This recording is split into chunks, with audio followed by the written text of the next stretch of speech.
Olá, pessoal. Eu sou Ana Volpon e este é o Mindfulcast. Prepare-se para doses de saúde, equilíbrio e plenitude a cada novo episódio. Vamos nessa? Já aproveito para te pedir a gentileza, não cai o dedo, se inscreve no canal, ativa o sininho para você não perder nenhum novo episódio que vai ao ar todas as quintas-feiras ao meio-dia. Combinado? Então, se inscreve já. Temos também aqui a aba para membros, que você também pode se inscrever e receber vídeos exclusivos para membros. Combinado? Bom, hoje a gente recebe, né? Vamos falar um português bonito. Hoje recebemos uma mulher que há mais de 30 anos forma famílias, orienta pais e casais e carrega uma sabedoria rara. A sabedoria de quem vive o que ensina. Walk the talk, pessoal. Dorita Porto tem 74 anos, é casada há 52 anos, mãe de 3 filhos, avó de 7 netos, se essa biografia mini bio tiver atualizada, são 7 até agora. Mentora de famílias, mestre em matrimônio e família pela Universidade de Navarra, escritora e formadora no curso católico. Dorita, é uma grande honra ter você aqui no Mindfulcast. Prazer é todo meu, Ana. Muito, mas você falou coisa demais de mim aí. Eu não sou tudo isso, não. É sim. É essa mulher poderosa, entendeu? Cheia de sabedoria. Carrega aí muita... Imagina. Não, é assim, é a experiência da vida, né? Afinal, assim, 74 anos a gente não tiver alguma coisa para transmitir, tá mal, né? E isso conta muito, não é verdade? É verdade, a experiência conta bastante, é verdade. Acho lindo, tá Que muito bom, de parabéns. Obrigada. Minha mãe tem 75. Então somos... Vai para 76 agora já, mês que vem. Que mas bom. São quase. Que bom, é isso aí. Hoje em dia a gente vive bastante, né? Graças então acho que a gente Deus. tem que ter, pelo menos transmitir experiência que você teve, estudos, tudo que você fez na vida. Tá na hora de transmitir, não é? É isso aí, tá muito de parabéns. Muito bom. Bom, Dorita, quando você pensa na sua história de vida, qual é o valor que mais norteia suas escolhas até hoje? Olha, minha história de vida, o valor que mais norteia hoje, para mim, é a minha fé. Não tenho a menor dúvida que a minha fé, minhas convicções, que isso que é a base e a estrutura toda da minha vida. Mas não foi sempre assim, né? Quando eu era mais moça, quando eu me casei, eu não sabia nada.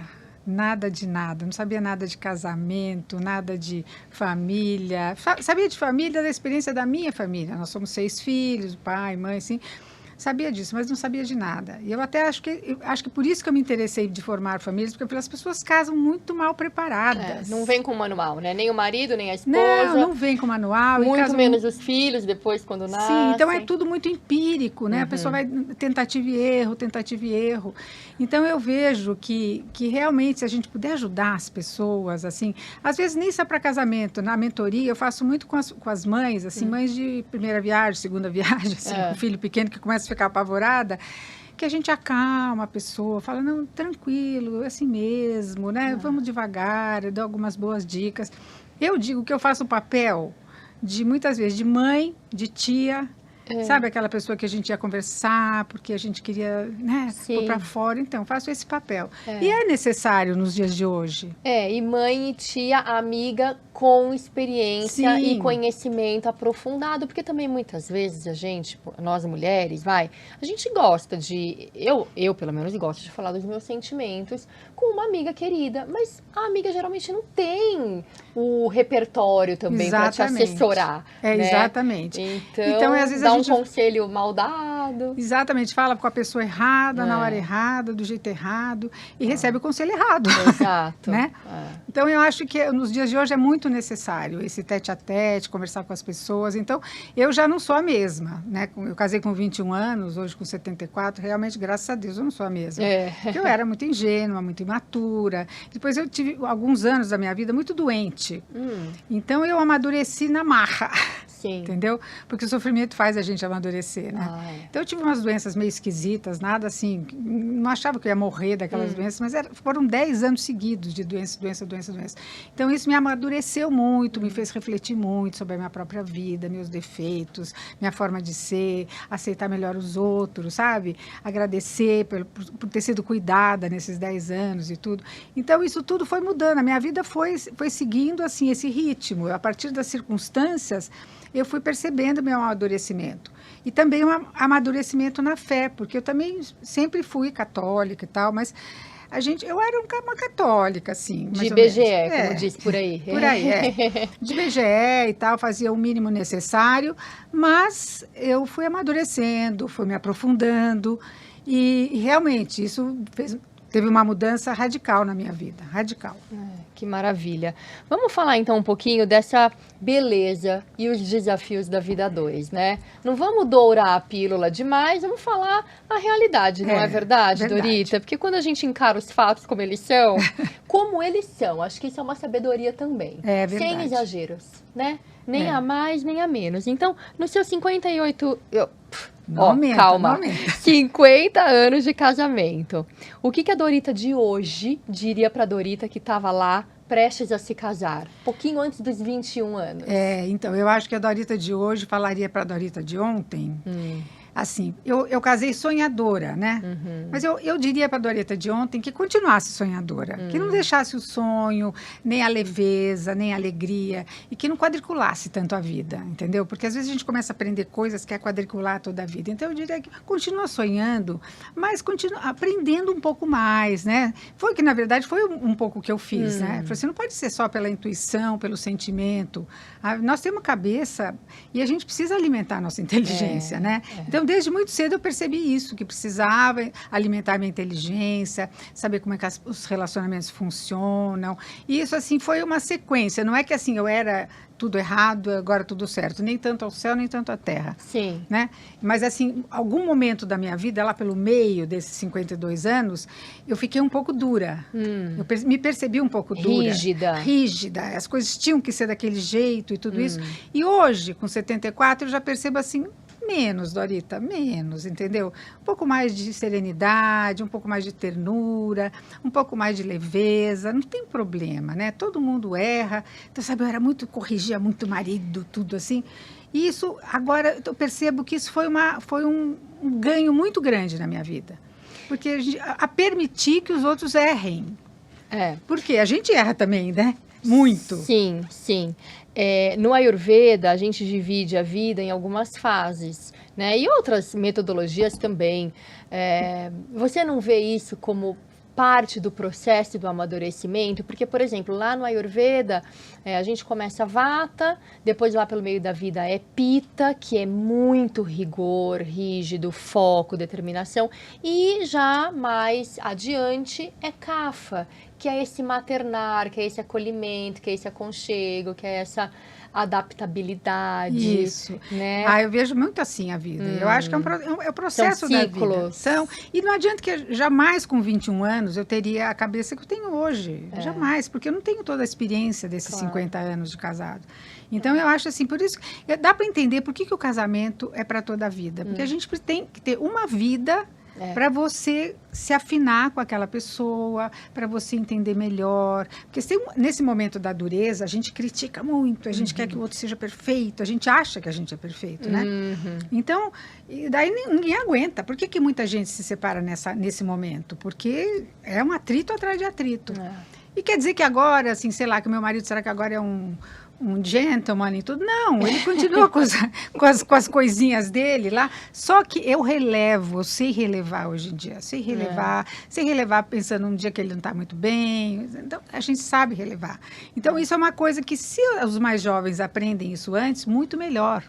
A vida fica muito mais leve, né? Economiza-se aí muito tempo em briga, né? Em desgaste, que é aquela coisa, né? Você briga com o marido e depois tem que desbrigar, porque assim vai ficar brigado, vai viver brigado. Exatamente, você briga, você fica mal-humorada, você fica mal-humorada com o filho fica bravo com você, não tem nada a ver com ele. A casa inteira desestabiliza, né, Dorita? Né? Quando a mulher não tá bem. Exatamente, assim, quando o homem não tá bem, ainda os filhos talvez até nem reparem. É. Mas quando a mãe não está bem, eu vejo por mim. Nossa Sim. senhora, não dá. É verdade, a gente tem obrigação de estar bem, né? Então, mas aí não é toda hora também, né? A gente tem que saber também se recolher um pouco. Sim, e a gente tem que saber até comunicar isso. Comunicar para os filhos. Olha, hoje eu não estou bem, tá? Então, não me façam perguntas difíceis, não peçam coisas impossíveis, que hoje o não vai sair correndo assim da minha boca. Então eles já sabiam, de vez em quando. Né? Falar, não, hoje não, mais tarde Mostrar a gente fala. uma pessoa real também, né? A gente não é super mulher. E eu acho que a gente precisa aprender, que a gente às vezes isso não é ensinado na nossa infância, a mostrar a nossa vulnerabilidade. Porque quando nós somos crianças pequenas, não precisa falar que nós somos vulneráveis, totalmente vulneráveis, né? E nós dependemos do adulto para tudo. Só que a gente vai crescendo, vai ficando autossuficiente. Isso aí impede a comunicação. Então, a gente falar para o filho, não estou bem hoje para conversar, outra hora a gente conversa. A mesma coisa com o marido, isso facilita muito, muito. É verdade. Não precisa ser sempre aquela coisa, não tem que ser uma mãe perfeita, eu tenho que fazer tudo perfeitamente. Só que não, né? Só que não, a gente não consegue chegar lá assim. Que bom que a gente está podendo ter conversas mais abertas sobre isso. Sim, muito bom. Porque antigamente não se podia. Não, existia uma barreira, né? Uma barreira do autoritarismo dos pais e os filhos lá que só tinham que obedecer. Isso foi um ganho muito grande, né? De toda a pedagogia familiar foi um grande ganho. É verdade. Então, hoje em dia existe muito mais proximidade, mas também existe o perigo da superproteção, né? Que o pai fica tão ligado com o filho, tão claro, que mistura a sua vida com a vida do filho, que também não é de bom. Achar que é o amigão, né? Que é o melhor amigo, a melhor amiga. Não existe isso, gente. Não existe. Mãe é mãe, amiga é amiga. Exato. Outro dia me deram um exemplo, eu não me lembro quem foi. Eu ouvi num podcast, acho, falando assim... Tem que explicar para a filha ou a mãe tem que saber que ela não é a melhor amiga. Porque se a filha de 14 anos fala, o exemplo era bem esse, que ela está apaixonada por um homem de 64, que ela vai viver essa paixão, que ela vai embora de casa, ela vai contar para uma amiga, a amiga vai falar, isso mesmo, amiga, vai viver esse amor, vai ser feliz. Aí você vai contar isso para sua mãe, você acha que a sua mãe vai falar o quê? Então, assim, a sua mãe não é sua amiga. É verdade. Né? A sua mãe é uma autoridade exemplo. Que vai colocar um pouco de juízo na cabeça de uma desmiolada, porque realmente até os 25 anos o córtex pré-frontal nem formado está. Exatamente. Que juízo que tem uma criança de falar que vai embora. Enfim, é um exemplo bem esdrúxulo, mas que não é... Não, mas é verdadeiro. Passível de não acontecer, não é verdade? É verdade, é verdade. Então, e aí assim, o que mais sustenta uma relação ao longo de tantas décadas? Olha, eu acho que tem muitas coisas que sustentam, o respeito, tudo, mas eu acho que é a capacidade de perdoar. Porque tem coisas que só perdoando, não tem como você, sabe, dar uma outra chance. Que, aliás, perdoar é dar uma outra chance, né? Porque perdoar quer dizer doar em forma abundante. Perdoar é isso, doar em forma... Então, você dá uma nova chance, você dá uma nova possibilidade para a pessoa. Então, eu acho que se a gente não aprende a perdoar, as coisas vai formando pequenos nódulos na relação, nódulos não resolvidos, né? E o perdão é uma coisa que dissolve esse nódulo. Então, eu acho que isso é importantíssimo, porque, assim, ao longo de, sei lá, meus 52 anos, pelo menos 52 vezes, eu tive a ponto de me separar. Assim, uma vez por ano, sei lá, assim, você... não, isso não dá para aguentar, isso não dá para aguentar. Naqueles momentos, é a hora de você pensar isso, não dá para aguentar, talvez não dê. Mas vamos passar um pano por cima e vamos recomeçar.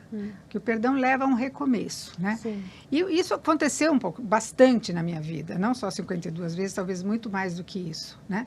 Porque às vezes a gente quer solucionar o problema de relacionamento, solucionar o temperamento do outro, solucionar o modus vivendi da gente, e nem sempre.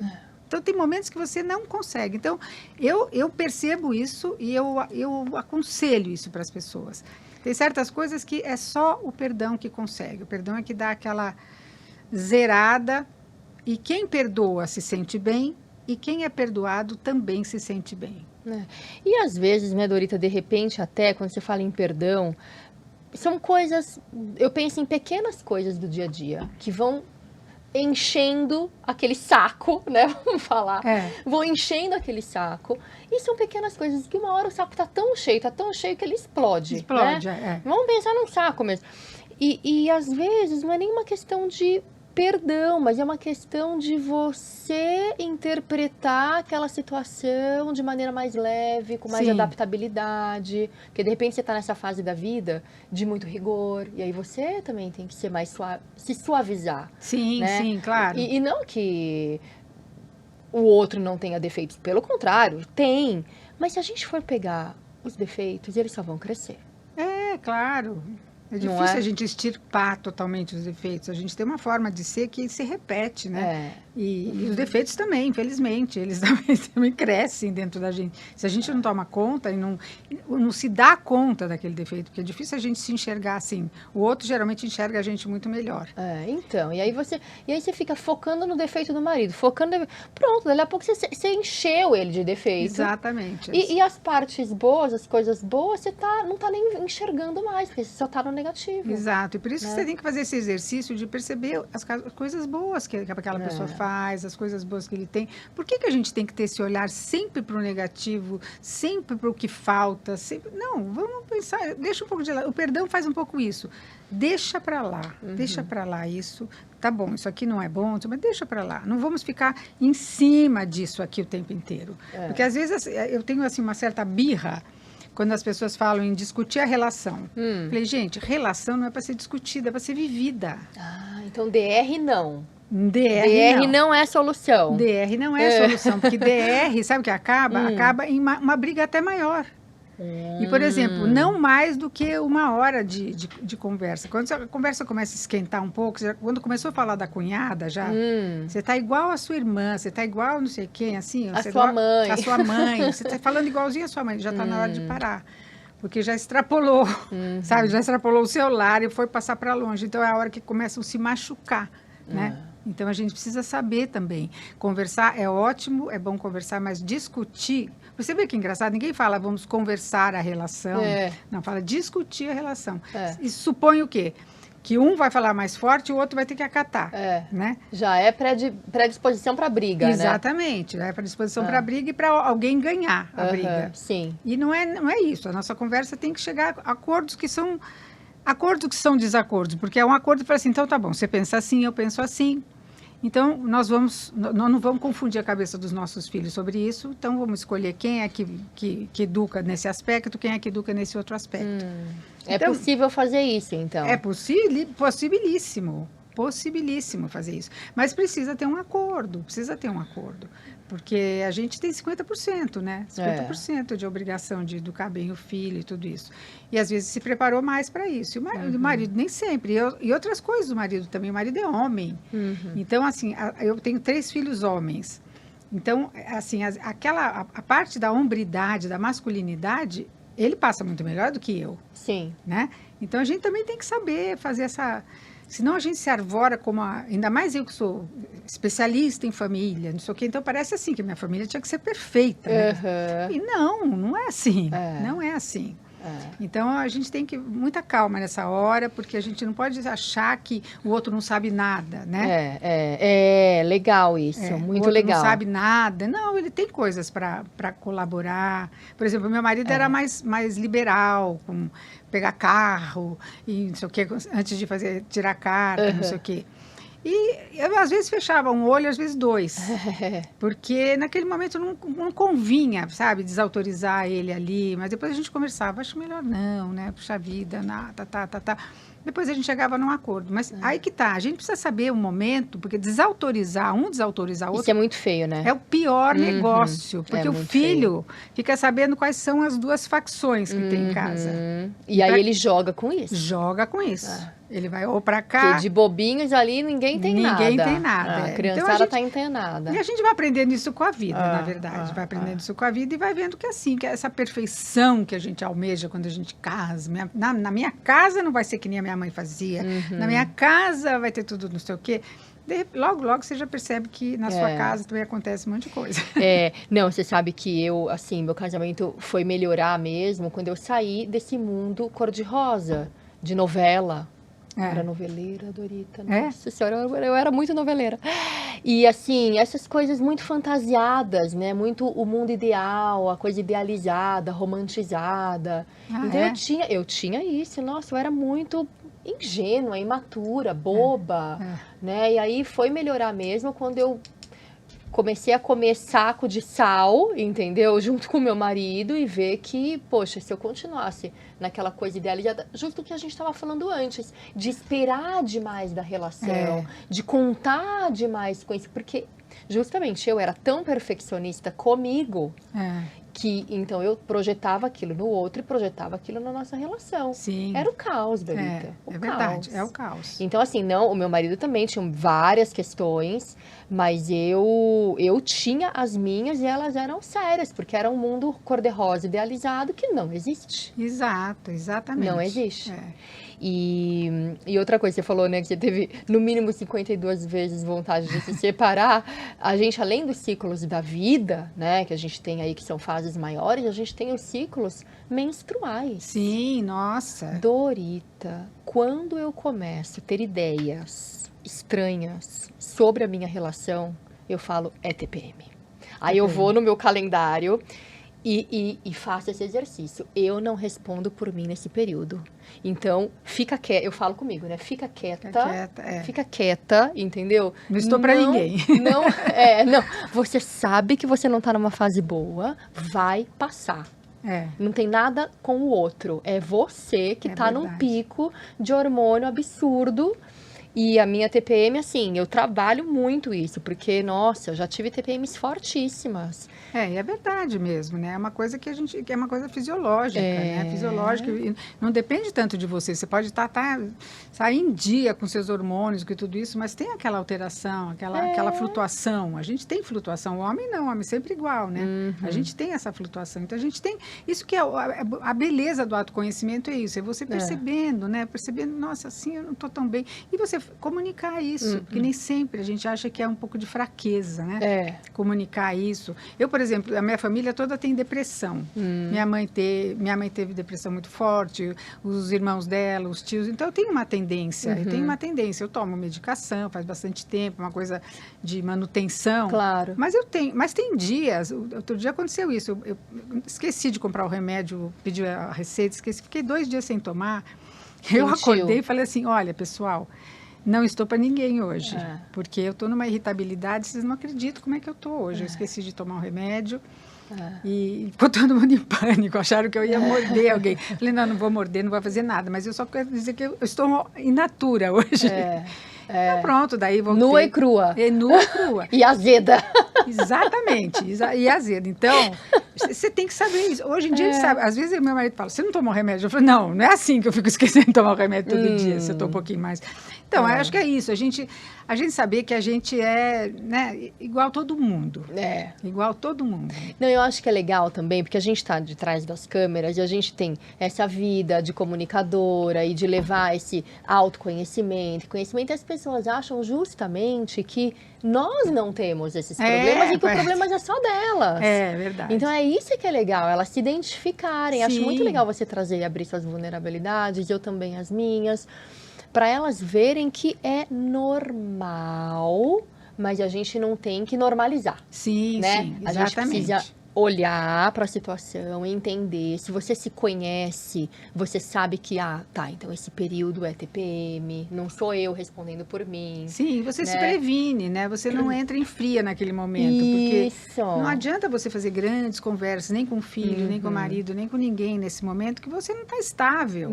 Exato. Né? Se você quer ficar em pé, você tem que estar com um pé, pelo menos, no chão e o outro você coloca. Mas se você está com os dois flutuando, você não consegue ficar em pé. Você voa.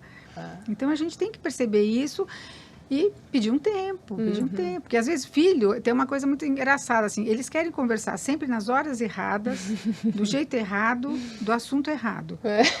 Então, quando eles vêm conversar com a gente, às vezes, eu com meus filhos, sabe o que eu fazia? Marcava a hora. Eles vinham, mãe, com 3, né, Dorita? Tem que organizar a agenda. Não, preciso falar com você, não sei o quê. Uma coisa muito importante. É de vida ou morte? Não é de vida ou morte. Então, amanhã é tal hora, assim, a gente vai conversar. E fazia mesmo. Marcar, que legal. Tipo reunião. One to one. Daí conversava. Daí já tinha baixado um pouco o fogo, né? Daí conversávamos. Nós fazíamos muito em casa. Os meus 3 filhos trabalham com meu marido. Hoje em dia, o meu marido trabalha com os 3 filhos, porque agora ele já está aposentado. Eles trabalham juntos, trabalham na administração da fazenda e tudo isso. Sei. E no começo a gente fazia mentorias familiares, só que eu era mentora. Então, café da manhã, todo mundo ia para casa. E porque um chegava, mãe, fala para o fulano que ele não fez isso, não sei o que, do outro. Mãe, fala para o fulano que ele fez... Eu falei, olha, calma, vocês mesmos vão resolver isso. Daí, no café da manhã, tudo que eles tinham me falado, eu falava, olha, agora você fala para ele aquilo que você me falou que você não estava gostando do que ele Você era estava mediadora. Eu era mediadora. E eles já crescidos? Já crescidos. Já morando fora de casa? Uns já casados. Daí eles falavam, não, porque não sei o quê, afinal de contas você fazia isso. Eles se entendiam rapidamente, porque na hora de falar para o outro, ele diminui um pouco, né? Diminui aquilo que ia falar. Foi sensacional. Foi tão bom que nós fizemos algumas vezes, que hoje em dia eles fazem sozinhos isso. Toda segunda-feira eles se reúnem para fazer uma reunião, um mora no interior, 2 aqui, assim, uma reunião. E eles falam aquilo que naquela semana incomodou de um, incomodou de outro. Eu acho que você pisou demais aqui, pisou firme demais. E porque é difícil trabalhar juntos, né? 3 irmãos. Então eu vejo que foi uma contribuição. Que legal. Eles deviam colocar nome nessa reunião, Café com a Mama. É verdade. Mesmo a mama não estando, o café com a mama. Porque se a gente deixasse para de noite, dormiam, né? Principalmente o marido dormia, porque já de noite já estão exaustos. Então... Não, e também a noite é melhor para a qualidade do sono, higiene do sono. Se a gente tiver conversas mais tranquilas. Sim, não vale a pena. Não vale a pena esquentar. BR sempre é à noite, você reparou? Pois é. Ou no sábado e domingo, porque é também pior, estraga o fim de semana. Mas assim, à noite, o pessoal cansado, já... Não vale a pena. Você já está com a bateria lá embaixo, ainda você vai querer entrar numa DR, não dá, né? É, verdade. Mas quais são os erros mais comuns, Dorita, que você vê nos relacionamentos, nos casamentos? Olha, o erro mais comum é a comunicação. É o mais comum. Porque as pessoas acham que se comunicam porque elas falam, todo mundo fala, mas talvez não comunicam. Sim. Então, eu vou pegar um gancho aqui no que eu estudei bastante, que foi a comunicação não violenta. Maravilha. Que eu trouxe essa teoria para a família, porque ela foi usada muito mais no âmbito corporativo e tudo isso funciona muito bem no âmbito corporativo. Agora, quando a família, a gente tem um problema com uma pessoa, só que aquela pessoa mora junto com você, né? Então, você tem que saber como continuar aquilo em casa. E, na verdade, quando eu ganhei de presente o livro da comunicação não violenta, eu falei, puxa, que interessante esse assunto. Mas eu nunca me imaginei violenta. Nunca. Achei que eu era tudo menos violenta. Que pretensão, né? Dorita, quando eu peguei o livro, também eu tive a mesma sensação que você. Quando eu vi, eu falei, imagina, eu não preciso disso. Eu não sou violenta. Quando eu li, eu falei, meu Deus do céu. Como eu sou violenta. Eu sou muito violenta. Pois é, porque a gente costuma associar a violência física. Exato. Sabe, a gritaria, não sei o quê. Mas, às vezes, aquela ironiazinha, aquela coisa assim que a gente tem. Então, eu me percebi muito violenta. Sim. Então, eu acho que esse é um grande gargalo mesmo dos relacionamentos. Porque nós não fomos habituados, não fomos nem educados para a gente expressar nossos sentimentos. Sim. Que eu estou sentindo. Então, o que a gente faz no lugar? A gente julga. Então, a gente afirma que o outro não fez aquilo que ele devia fazer. Por que você não conserta nunca as coisas dessa casa? Sei lá. Em vez de a gente falar assim, eu fico chateada quando eu vejo a minha casa assim, porque eu não sei fazer isso, e você sabe, queria tanto que você fizesse. É muito diferente do que você fazer uma acusação, né? Mas não pode ser num tom de ironia, né? Não. Se você falar, eu fico tão chateada.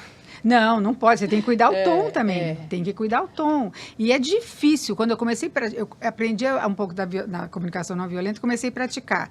Falei, eu não vou ensinar ninguém isso antes de 2 anos, que eu tenho que experimentar. Testar muito. Né? E muitas vezes você fica pensando, não vem a frase que você poderia falar. Cadê meu livro?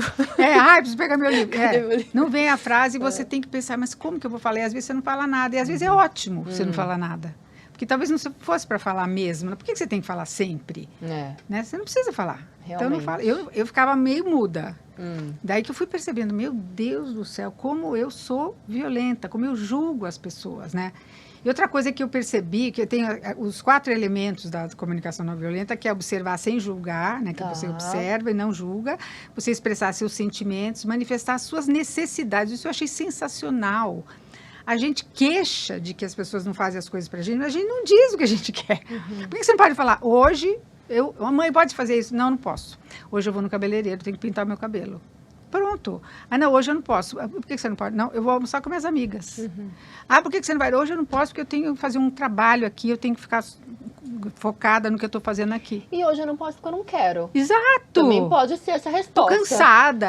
Não quero, Tô não cansada. Hoje eu não tô querendo isso. Desculpa, mas eu não tô querendo. A gente se penaliza se a gente fala isso. Parece que não posso falar. Só que aquilo fica lá dentro e você fica achando assim. Daí você, quando os filhos têm 50 anos, ele vai chegar lá, não, porque eu me sacrifiquei por você. Eu não fiz nada daquilo que eu queria. Ele vai falar, não fez porque não quis. Aquela amargurada, né, que Exato, acontece. Exatamente. Então, e depois fazer pedidos também. Que é muito importante a gente fazer pedidos. A gente espera, mulher é muito assim, mulher espera que o homem adivinhe. Jamais. Mas não adianta esperar. Não adianta esperar. Eu tive que ensinar meu marido a mandar flores. Tive que ensinar. Porque eu chegava assim, olha, eu não comprei nada pro seu aniversário, porque eu não sei comprar presente para mulher. Eu falei, você não sabe comprar flores? Ai, Dorita, que engraçada. Você não sabe comprar flores? Vai lá numa floricultura ou na internet, sei lá, compra flores. Dorita, eu adoro flores. Você não tá entendendo. Por quê? Primeiro, segundo aniversário que eu tava com meu marido, assim, logo no começo. Depois de uma semana que tinha sido meu aniversário, ele chegou com um vazio de flor, uma orquídea. Meio murcha. Com uma plaquinha assim, achou que eu tivesse esquecido?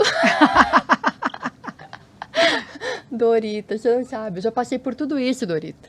Tive que ensinar também. Tem que ensinar. Eles amam de outra maneira, né? Sim, de outra maneira. E a gente tem que aceitar a maneira deles também, sabe? Ajuda um pouco. Hoje em dia, sempre ele dá, por exemplo, aniversário de casamento. Agora eu falei para ele, agora pode diminuir. Ele dava tantas rosas quantos anos que a gente tinha casado. Então, 20 rosas, 24 rosas, agora tem 52 rosas. Então, assim, mas tudo bem, ele se sente feliz de fazer isso. Aprendeu bem ele, hein? Aprendeu. Olha aí, que gracinha. Mas é mais aniversário de casamento, engraçado. Ele dá as 50 rosas, não sei o que. Ele valoriza muito. Fica super feliz com isso. Então, assim, mas isso não pode depender da sua felicidade, do seu marido lembrar as datas, a roupa que você estava. Isso não pode depender. A sua amiga pode lembrar, sua filha, mulher pode lembrar, mas ele não vai lembrar. Isso não quer dizer que ele não te quer bem. Não quer dizer. Sabe, essa noite mesmo, eu estava dormindo, de repente eu vi uma mão assim, passando, pondo uma coberta em cima de mim. Eu acho que ele acordou, achou que estava meio frio, foi lá no armário, em algum lugar lá, pegou uma manta e pôs em cima de mim. Isso não é carinho também? É super carinho. É super carinho. E a gente tem que aprender a interpretar esses gestos de carinho que não são os mesmos nossos, né? Senão a gente vai ficar sempre em dívida. Eles vão ficar sempre em dívida com a gente, porque eles não conseguem mesmo. Fazer as coisas assim, Não, eu tô achando engraçado que, assim, eu acho que homens, óbvio, são diferentes de mulheres, mas cada homem também tem o seu estilo, né? Tem os que adoram presentear, não sei, cada um tem o seu estilo. Mas eu tô achando engraçado que o meu e o seu se parecem muito. Se parecem. A gente tem que tomar um cafezinho junto com eles, assim, eles também. Nem sempre. A gente pode contar os segredos. Não, eles nem vão ver esse podcast. Não, pode ver, não, porque daí eles não vão achar que é com eles. Não, que engraçado. Não, muito bom. Eu queria explorar mais essa parte da comunicação não violenta, porque eu sei que você tem uma experiência enorme em cima disso. Marshall Rosenberg deu um presente realmente pra gente. Deu mesmo. Né? E o que mais, então? Quer dizer, você falou dos 4 pilares, então vamos explorar cada um, assim, com exemplos? Pode ser? Vamos. Então, o primeiro pilar é observar sem julgar. O que é isso? Ele dá uma dica para a gente entender o que é isso. Então, ele fala assim, imagine que você está montando um filme e tem, assim, aqueles takes que você tem que fazer, assim. Então, quando você olha uma situação, você pensa que você está montando um take. E você fala para a pessoa, assim, eu estou vendo... Por exemplo, imagine você chega na sua casa, seu filho, que você sabe que está em época de prova, está deitado no sofá, vendo televisão, com o celular na mão. A vontade que você tem é de voar em cima dele, de falar todas as poucas e jogar o celular pela janela. Jogar o celular pela janela. Daí você pode falar assim, eu estou vendo uma cena aqui, estou vendo uma cena, isso já aconteceu comigo, eu estou vendo uma cena aqui. Uma pessoa deitada no sofá, com o celular na mão, vendo televisão, eu sei que tem um quilo de coisas para estudar, porque estão nas provas trimestrais. Você está identificando alguém assim? Você está identificando? Ai, mãe, lá vem você. Não, filho, pelo amor de Deus, vai, vamos tomar uma providência. Não, mas mãe, peraí, só um minuto, tá acabando, não sei o quê. Eu falei, não, tá bom, tá acabando, mas vamos providenciar. Agora, para a gente falar assim, com essa leveza, com essa naturalidade, você tem que engolir 350 tigres que querem sair da sua boca para você falar como uma princesa. Mas só que o que acontece? Faz efeito. Quando você comprova que faz efeito, que ele acaba mesmo de falar, desliga a televisão e vai estudar, você fala assim, puxa, então... Realmente... Melhor eu fazer mais disso. Melhor. É como se você fosse uma repórter jornalística, Isso, né? Nesse documentário, vai. É como se você estivesse documentando a cena do crime. Exatamente. É um Pronto. Documentário, uma boa referência. É exatamente um documentário. Isso aqui é a cena, é como se fosse assim, um diretor de cinema falando assim, agora você vai fazer assim, tem uma pessoa assim, tem uma coisa, a pessoa que chega aqui, monta a cena. E daí você faz, para a pessoa que está te ouvindo, você faz uma leitura daquilo que você está vendo. Sim. E pronto, você faz uma leitura. Agora, porque se você não fizer isso, o problema é esse. Se você não fizer isso, você pode não fazer nada, sair da sala, sair batendo o pé. Mas se você não fizer isso, você julga.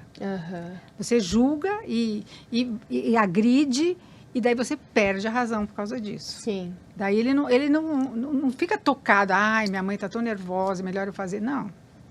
Não acontece nada. Eu falei, minha mãe não sabe nada, não entende nada. E aí você, com essa descrição, você leva a pessoa a se tocar, assim, a ter uma atitude no sentido de também se perceber, de repente. E uma atitude livre.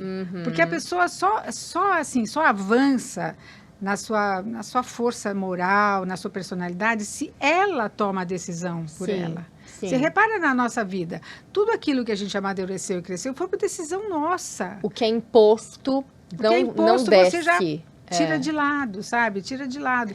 Então, assim, isso na educação dos filhos é fundamental, no relacionamento com o marido também. A gente nem sempre vai ter a melhor descrição, nem sempre, mas a gente tem que se preocupar nisso, não julgar, porque o julgamento não te dá, o julgamento é a última sentença, né? Não dá para a pessoa a possibilidade dela fazer diferente.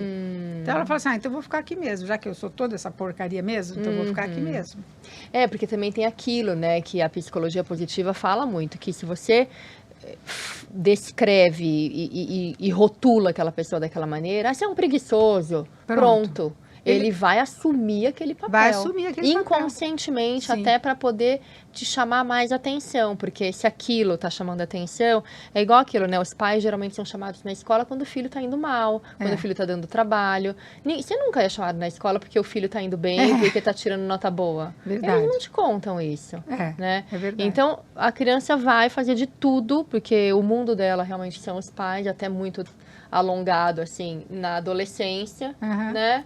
E aí vai querer repetir aquele comportamento que é inadequado. E é uma coisa tão, assim, atávica mesmo, porque a gente faz isso sem pensar. Sim. Porque a gente pensa que a gente está educando quando a gente vai falar para o filho que você tem que estudar, não sei o que, não sei o que lá. Só que a forma, o que o Marshall Rosenberg me ajudou muito foi a descobrir que a forma e a linguagem que eu uso, ela tem um peso enorme. Eu posso falar uma coisa super certa, mas a forma como eu falo, ela tem um peso enorme. Eu posso estar vendo meu filho fazer cometendo um crime.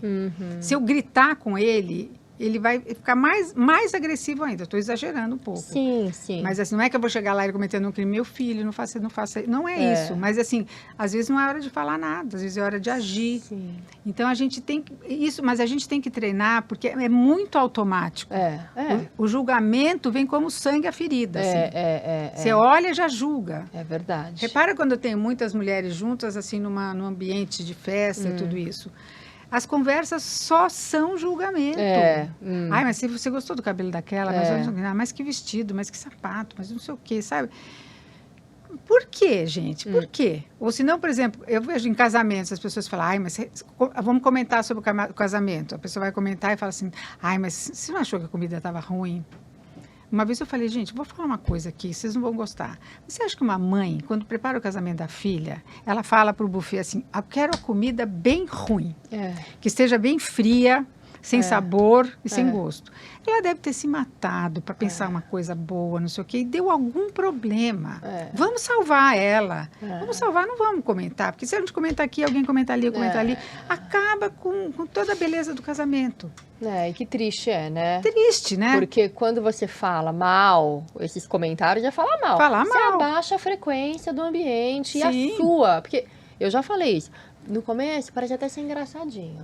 Só que aquilo vai te fazer mal. Vai abaixar a sua frequência, vai abaixar a tua energia. Sim. E não é legal. Vai. Não, e a gente vai ficando doente, né? Com esse tipo de coisa, a gente vai ficando doente. Depois, o outro pilar é o pilar dos sentimentos. Tá. Porque nós somos um povo muito sentimental, né? Mas nós não sabemos falar sobre sentimentos, nós não conhecemos nem um vocabulário que defina os nossos sentimentos todos. A gente fala, estou triste, estou contente, mas a gente não fala, estou extasiada, estou, sabe assim, enraivecida, estou perplexa. A gente tem ele vai ensinando no livro muitos sentimentos, né? Então, falar sobre os sentimentos, a pessoa não tem o que dizer. Quando você fala, eu me senti péssima nessa situação. O que o outro vai falar? Não devia ter sentido. Eu falei, não, mas eu já me senti. Eu me senti. Eu não tô me percebendo como uma boa profissional, por exemplo. Não estou me percebendo como uma boa profissional. Estou percebendo que eu tenho que mudar um pouquinho o meu estilo. O que a outra pessoa pode falar? Agora, se você chegar perto assim... É um sentimento seu, é um sentimento seu, o sentimento é seu. Então, a única responsável pelo seu sentimento é você mesma. E pode ser até um sentimento, não só com relação a você, mas com relação a outra pessoa. Eu falei assim, eu preciso melhorar a minha forma, eu preciso conhecer mais uma pessoa, porque eu não estou fazendo um juízo correto dela. Eu estou achando coisas dela que eu mesmo estou percebendo que eu estou julgando. Então, eu preciso ficar atenta com esses meus sentimentos com relação a essa pessoa. Então, assim, se a pessoa fala isso para você, você vai ver verdade naquilo que ela está falando. Você vai ver verdade. Ela está querendo... Ela, assim, eu vejo... Ele acho que dá um exemplo desse no livro dele. Que ele fala assim, uma pessoa que fala assim, o que você achou do fulano que mudou para a vizinhança? Eu acho que eu preciso conhecer ele melhor. Ele levou para ele. Eu sinto que eu preciso conhecer ele melhor. Ou seja... Não vou julgar. Não quero falar nada ainda. Se eu estiver falando agora, eu vou ser precipitado. Não quero falar nada, né? Então, essa delicadeza consigo mesmo e com os outros, assim, de falar o que você sentiu. Não precisa nem que os outros vão resolver, mas você sentiu. Sim. Né? E isso, quando você traz que nós somos um povo muito sentimental, você está falando especificamente do brasileiro ou, no geral, a humanidade? Não, o brasileiro, o sul-americano em geral. Sul-americano, por exemplo, japonês, inglês, alemão, sueco, são pessoas que eles são mais frios, assim. Não é que eles não tenham sentimentos, mas eles não expressam assim de qualquer jeito. E nós somos mais sentimentais. E a gente tem uma tendência a achar que o sentimento é uma forma de raciocínio, entendeu? Parece assim, a gente tem que pensar com a nossa razão. Os sentimentos emolduram a nossa razão. Dão, às vezes, uma forma mais delicada. Eles são muito necessários. Esse negócio de só a razão, não somos kantianos. Eu gosto de pensar que a gente tem que pensar com o coração. Faz sentido? Faz muito sentido. Pensar com o coração. A gente, coração e cabeça tem que estar absolutamente unidos e conectados. Então, quem pensa só com a razão é injusto e julga. Quem pensa só com o coração pode ser mole, frágil. Né? Então, nós temos que conectar os dois. O coração vai dando aquele molejo necessário, aquela moldura necessária. Sim, mas de qualquer maneira a comunicação não violenta ela é válida para todos os povos, para todas as culturas, quer dizer, se adapta de acordo com a cultura de cada Sim, porque todos nós temos inteligência, vontade e afetividade, todos nós temos. Então, cada país tem um pouco mais disso, tem, por exemplo, o povo latino é um pouco mais afetivo do que o povo saxão, né, anglo-saxão. Mas isso não quer dizer... Então, às vezes, eles têm que até amolecer um pouco mais, porque eles são muito duros. Afetivo / dramático, né?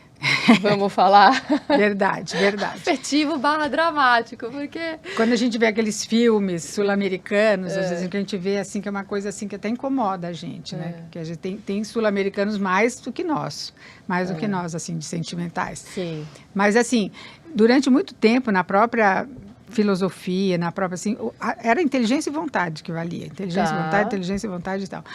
E era uma coisa que me incomodava muito, desde que eu comecei a estudar antropologia e filosofia, mas eu falava, mas gente, e a afetividade, onde entra aí? Ah, não, hoje em dia não, hoje em dia está assim. Mas também não. Mas é lógico que a gente tem que colocar as coisas no seu lugar. Inteligência e vontade são mais importantes do que a afetividade, mas elas não vivem sem a afetividade. Sim, é um tripé, né? É um tripé. Tá, então, isso eu acho que é muito legal, porque essa forma de colocar esses elementos da comunicação não violenta, ele conta muito com isso. Porque eu achei interessante que o Marshall Rosenberg, que é o fundador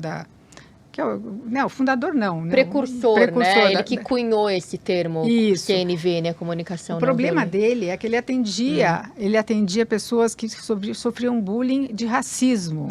Você comentou, eu vi numa aula sua, que ele cunhou isso quando ele estava na África, não é isso? Exatamente. E ele via muitos judeus, por exemplo, principalmente os judeus, que sofriam, e ele era judeu, então eles sofriam demais com racismo. Mas ele falava assim, não é que o sofrimentozinho que a pessoa sofre, não, que matavam mesmo as pessoas. Chegava um ponto da violência que matavam as pessoas, por bullying, por racismo.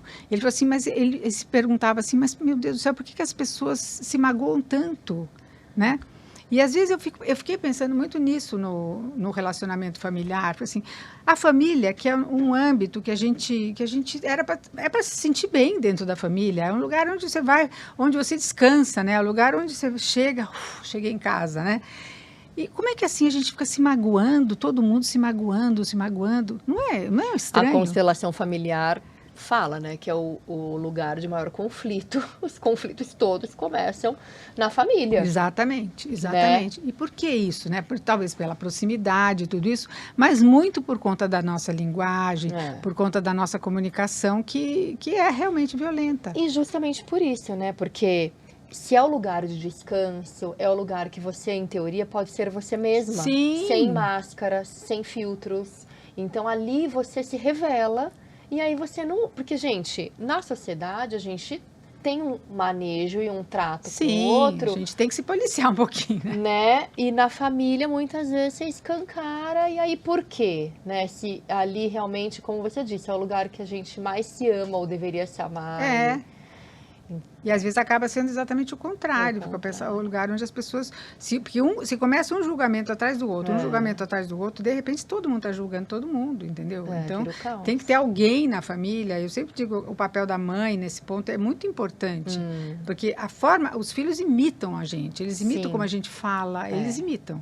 Então, se você começa a mudar a sua maneira de falar, a maneira de se dirigir aos outros, no começo fica um pouco postiço, porque você não consegue aquela naturalidade, porque é uma coisa que nasceu com você. Precisa ter muito treino para conseguir sair natural. Precisa. Então, às vezes não sai muito natural, às vezes não sai nada.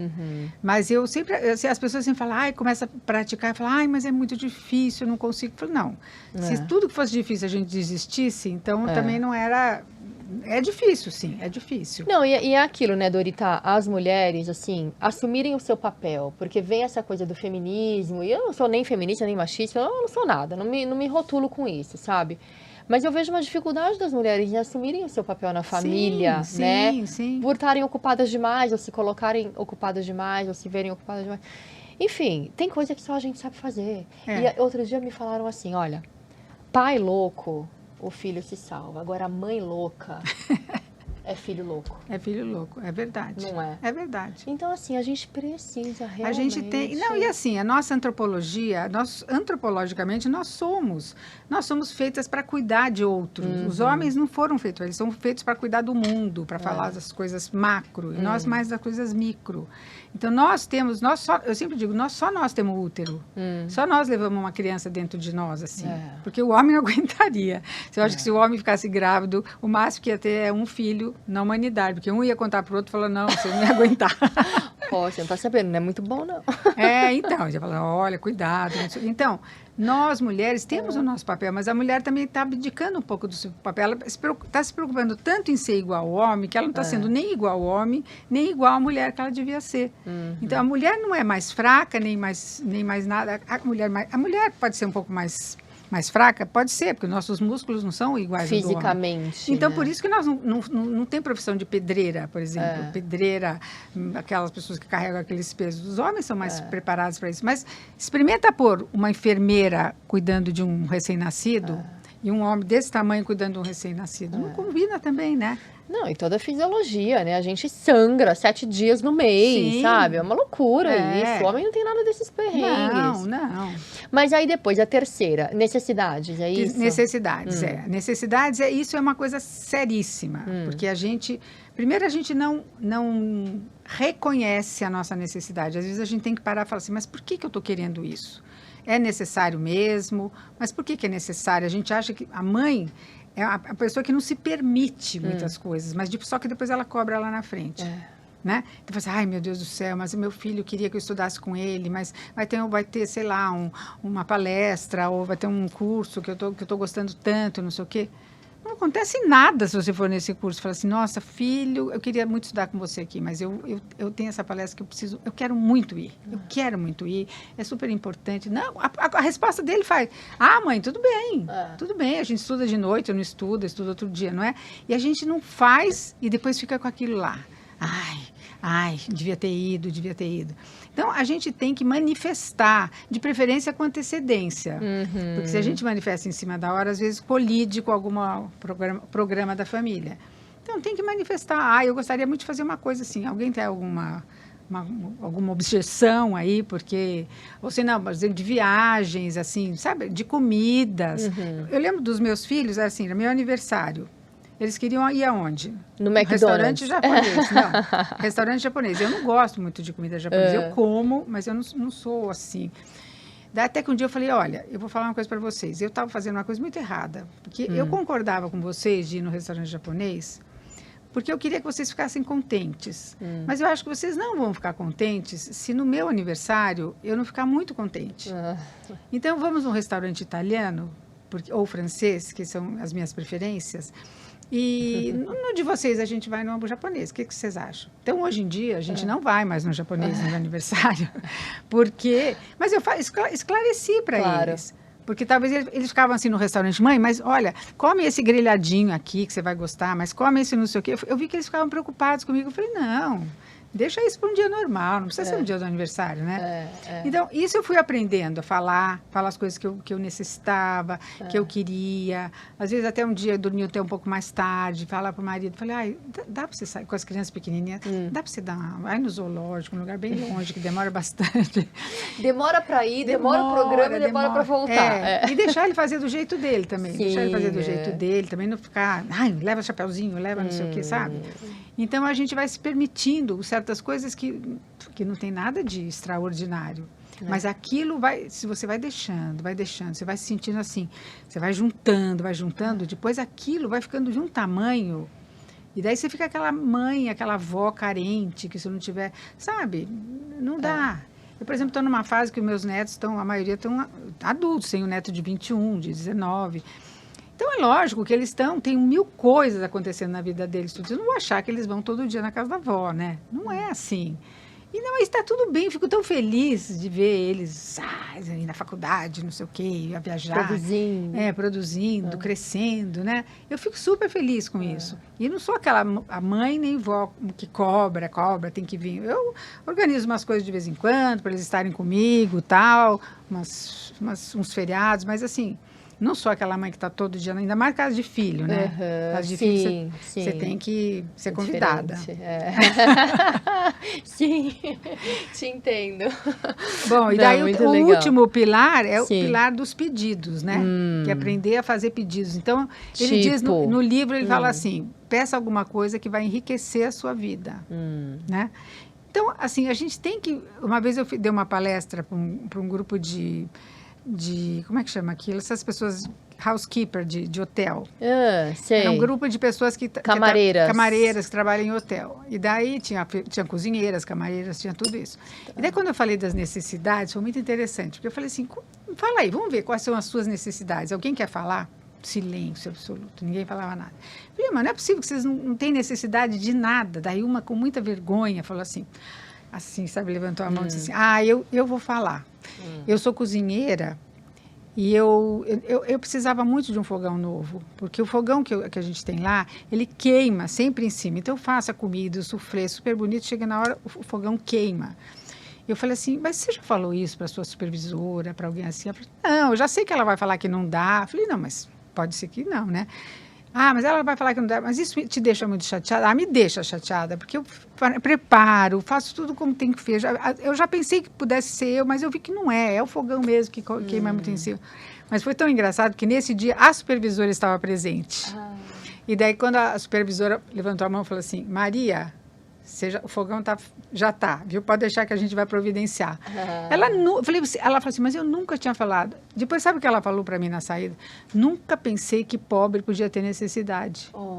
Olha só o que... Ela assim, como que eu vou falar isso? O que é autoestima, né? Ela falou, eu falei assim, mas por quê? Não é questão de pobre nem de rico. Me diz, não tem nada a ver uma coisa dessa que você está falando. Não é que, eu falei assim, mas você nunca percebeu que você tem necessidades. É bom que você perceba, né? E é bom que a gente perceba, porque os outros também começam a perceber. Na sua família, também começa a perceber. Por exemplo, muitas vezes os maridos gostam de algum esporte, sei lá, futebol, golfe, tênis, alguma coisa assim. E que às vezes eles só podem fazer isso ou nos fins de semana. E a gente fica cobrando, mas é fim de semana, tem que ficar com a família, não sei o quê. Porque não dá será que não dá para conjugar as duas coisas? Não dá para jogar um pouco e voltar, almoçar com a família e tudo isso, entendeu? Eles também têm necessidade de estar com homens, almoço de homens e conversar, eles resolvem o problema da humanidade, né? Só falta sentar lá o Putin, o Xi Jinping lá e todo mundo. Então, assim...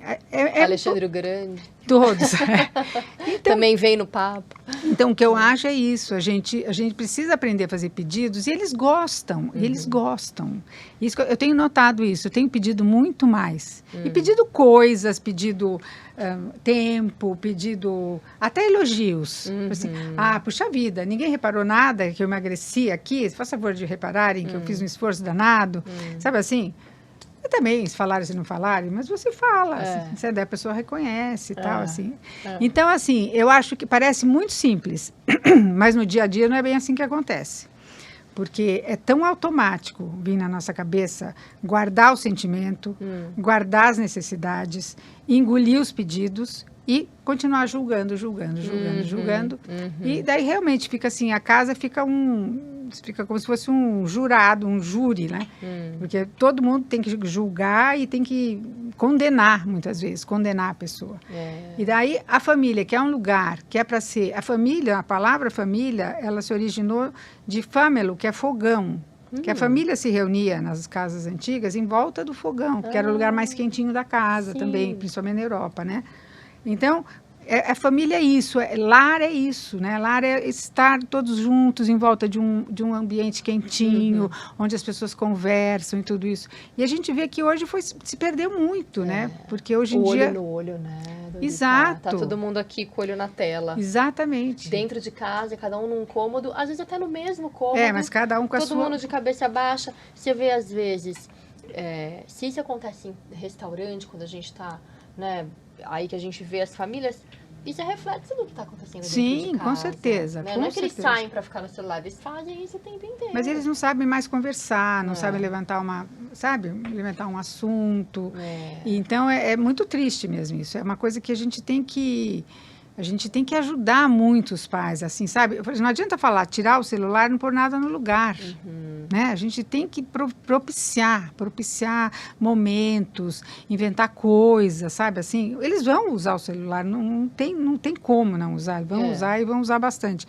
Mas que não seja a única companhia, né? Que seja supervisionado, né, principalmente, e regrado ali com horário, com tempo de uso. Senão, exatamente. Senão eles não saem, eles são capazes de ficar 8 horas ali com o celular e tá tudo bem, entendeu? E é o que você falou, proporcionar uma ida ao parque, à praça. Exatamente, um esporte, aprender a tocar um instrumento musical, aprender a fotografar. Quer usar o celular? Vamos então aprender a filmar bem filmado, fazer edição de filme. Tem tanta coisa que dá para fazer. Sim. E não dá para deixar. E as meninas, sobretudo as meninas, muito TikTok demais, entendeu? Então, o padrão está ficando muito de validação e de exibicionismo, né? E até com um conteúdo, assim, mais para frentex, né? Mais sexualizado, assim, até fora do contexto de idade. Exatamente, nas roupas, nas maquiagens, nos decotes, nos comprimentos das saias, entendeu? Que não é próprio para uma menina de 12 anos, por exemplo, não é próprio, ela não sabe nem como que levar aquela roupa, né, no corpo. Não tem atitude para isso, né? Então, nesse ponto eu vejo que a família tem esse complicador, né? O celular é um complicador. E os pais só percebem depois que já deram, os filhos já estão viciados naquilo. Então, eu sempre aconselho que empurre mais para frente possível, que use o seu celular quando precisa se comunicar, mas vai empurrando mais para frente, porque realmente atrapalha demais. Atrapalha demais. É isso aí. Olha, Dorita, foi um presente ter você aqui hoje. Imagina, eu que agradeço. Muita sabedoria, uma sabedoria, assim, que sem dúvida alguma, que toca o coração de muita gente, né? Tenho certeza que tocou o coração de quem estava aí em casa assistindo. E que a gente volte realmente a valorizar aquilo que importa. Sim, com certeza. Que é o amor, que é a união, que é a família, né? Exato. E essa escuta ativa para a gente poder se comunicar de maneira melhor, porque... que a gente abra mais os nossos ouvidos e feche mais a nossa boca, né? Boa, porque excelente. Por isso que nós temos 2 ouvidos e uma boca. 2 ouvidos e uma boca, é isso mesmo. E os olhos, né? Porque a escuta empática e ativa é aquela escuta que você está ali naquele momento, né? Eu costumo falar para os pais, que é um conselho que eu dou quando eles falam assim, preciso dar mais atenção para minha filha, eu preciso dar atenção para... Eu falei assim, não, os filhos precisam de uma coisa que chama MAP, momento de atenção plena. Isso que eles precisam. Um momento, às vezes são 5, 10 minutos que você dá atenção plena. Presença, né? Presença. E isso, quando a gente vai dando isso aos pouquinhos, eles vão ficando seguros, vão ficando felizes.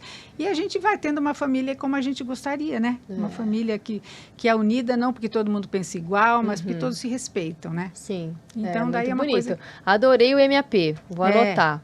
Momento de atenção plena. Momento de legal. Atenção plena. E isso a gente precisa dar para marido também, porque o que tira a atenção plena, por exemplo? Você está com o celular na mão, você pode não estar olhando para o celular. Mas se você está com o celular na mão, você já está dizendo que o outro não é tão importante assim, né? E isso, precisa olho no olho, presença, postura, forma de estar, assim, senão... Realmente não sai conversação nenhuma, né? O celular na mão é uma afronta, assim. É quase como se estivesse com um revólver na mão. É uma afronta psicológica e ela é muito subliminar, assim. As pessoas não percebem, mas é um incômodo, é um elefante na sala, né? Quando verdade. você tá ali com o celular na mão, parece que você tá só esperando a pessoa terminar de falar, que você não vê a hora de... né? Você não deve deixar nem na mesa, nem nada, assim, porque realmente atrapalha. E as pessoas se queixam, né? Comigo as pessoas se queixam muito. Nossa, eu te mandei uma mensagem hoje de manhã, você não viu? Eu falei assim, olha, eu não vejo o dia inteiro as mensagens. Lógico. Eu vejo, assim, vejo de manhã, vejo na hora do almoço, vejo de noite, mas eu não fico o dia inteiro olhando. Você fica escrava, então, né? se você tiver muito necessidade, me liga. Pronto. Porque senão... Ainda funciona. Funciona, ainda me liga. E às vezes ainda está no mudo. Ótima.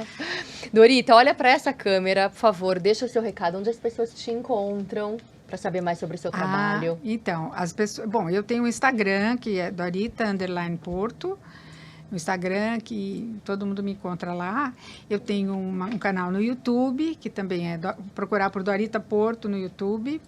Tem um site, que é doritaporto.com, não tem BR, doritaporto.com, que tem assim, mais ou menos as coisas que eu faço lá. E eu tenho também 2 livros, mas eu vou reeditar e agora eu não vou nem falar, porque senão as pessoas... Eu tenho um sobre comunicação não violenta e tenho um sobre... que chama Pais Inteligentes, Filhos Resolvidos. Mas os 2 estão esgotados. Então eu precisaria reeditar, então agora que estou pensando nesse assunto... E tenho 2 cursos, né? Um curso de comunicação não violenta na família, que chama-se Travessia. Esse vai ter um novo lançamento agora, depois do dia 28, acho, de abril. Vai ser bem diferente o lançamento. Acho que engraçado, as pessoas vão ver pelo Instagram. Tá. E um curso de educação da sexualidade que se chama O Pico da Montanha. Ah, que legal. Porque quando eu falo sobre educação da sexualidade, eu vou graduando o que a gente vai falando com os filhos. Dos 3 anos, dos 6 anos, dos 8, dos 10, dos 12, dos 14, até os 19 e 20. Porque são coisas diferentes. Quando eu falo para as pessoas que começam a educar a sexualidade com 2 anos de idade, todo mundo acha que eu sou biruta. Mas não é isso. isso. Quando você trata a menina como menina e o menino como menino, com 2 anos de idade, você já está falando sobre sexualidade.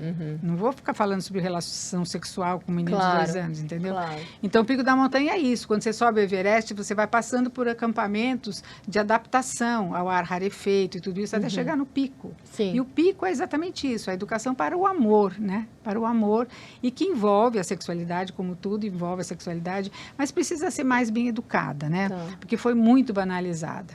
Então, eu estou por aí, para quem quiser. Ah, que bom. bom? Não, Obrigada. maravilhosa. Eu que te agradeço muito Imagina, pela presença. Uma imagina. honra ter você aqui. Muito obrigada pelo convite. Foi uma delícia. Foi um prazer. Foi um prazer. Como se a gente tivesse... Eu até esqueci que a gente estava Não gravando. a gente entrou numa sintonia muito gostosa. É, Obrigada por isso, que bom, Dorita. obrigada, Foi Ana, ótimo viu? mesmo. Até uma próxima, se Deus quiser. E olha, para você então que curtiu e acompanhou esse episódio, compartilha com quem você acha que vai se beneficiar desse conteúdo tão rico, com tanta experiência da nossa querida Dorita Porto, que é uma sumidade no relacionamento humano, né?